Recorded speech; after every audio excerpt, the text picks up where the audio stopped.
Michael Gove exposed Michel Barnier's secret phone calls with other nations following the difficulties of agreeing on fisheries with Britain in the Brexit trade talks. Michael Gove revealed Michel Barnier's current strategies for securing fishing rights for the EU in a post-Brexit trade deal with the UK.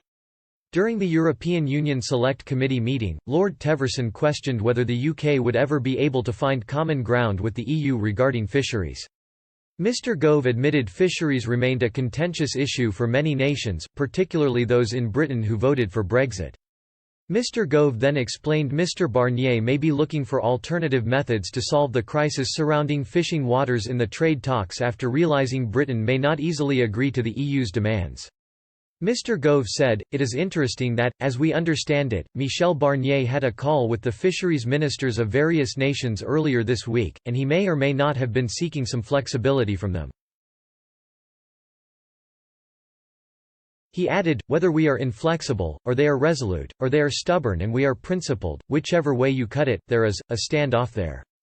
Mr. Gove also outlined Michel Barnier's attitudes towards agreeing on a new fishing deal with the UK during the Brexit trade talks.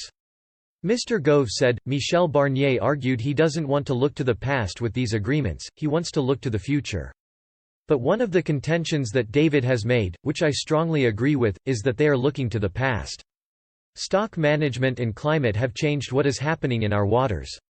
We want to use methods that would accurately reflect where the stocks are and what their conservation conditions is. The EU wants to stick essentially with a modernized version of the relative stability mechanism which relates back to where fish were when we joined the EU and what fishing patterns were when we joined the EU.